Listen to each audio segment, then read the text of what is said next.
రాయదుర్గం నియోజకవర్గంలో కల్తీ కల్లు తాండవమై జరుగుతోంది. చాలా చోట్ల లైసెన్స్ లేని షాపులు ఉన్నాయి, లైసెన్స్ ఉండే షాపులు ఉన్నాయి.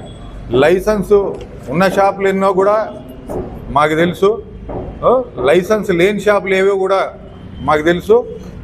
కాకపోతే ఒక్క షాప్కి కేవలం 30 చెట్లు మాత్రమే గవర్నమెంట్ అలర్ట్ చేసింది. ఆ 30 చెట్లలో కూడా ఒక చెట్టుకు వచ్చేసి కళ్ళు 1 నుంచి 1.5 లీటర్ మాత్రమే కళ్ళు అనేది వస్తుంది. ఆ చొప్పున తీసుకుంటే ఒక్క షాప్కి వచ్చేది కేవలం 20 లీటర్లు మాత్రమే. 20, 21 లీటరు, 22 లీటర్లు వస్తాయి.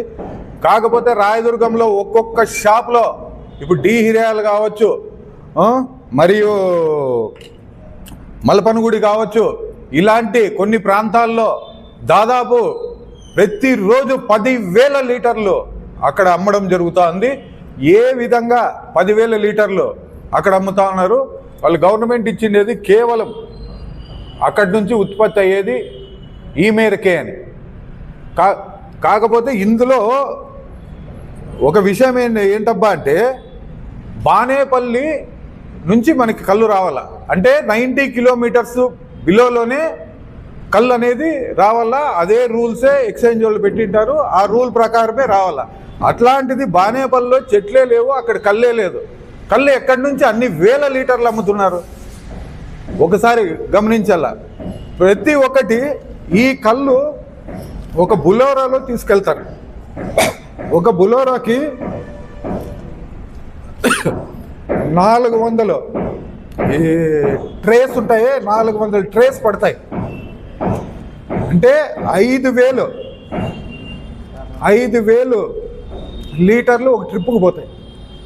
అట్లాంటిది 20,000 లీటర్లు అక్కడ కళ్ళు వెళ్తూ ఉంది రాయదుర్గం నియోజకవర్గంలో. ఏ విధంగా వెళ్తూ ఉంది కల్తీ కళ్ళు ఒక్కసారి గమనించాల. విషయం ఏంటబ్బా అంటే, అధికార పార్టీ నాయకులు, కొంతమంది పత్రికా విలేకరులు కలిసి చేస్తున్నే వ్యవహారమే ఈ కల్తీ కళ్ళు వ్యవహారం. ఈ వ్యవహారాన్ని కర్ణాటక ఎమ్మెల్యే మన నారా చంద్రబాబు నాయుడికి ఒక లెటరు, పవన్ కళ్యాణ్ గారికి ఒక లెటర్ రాయడం జరిగింది.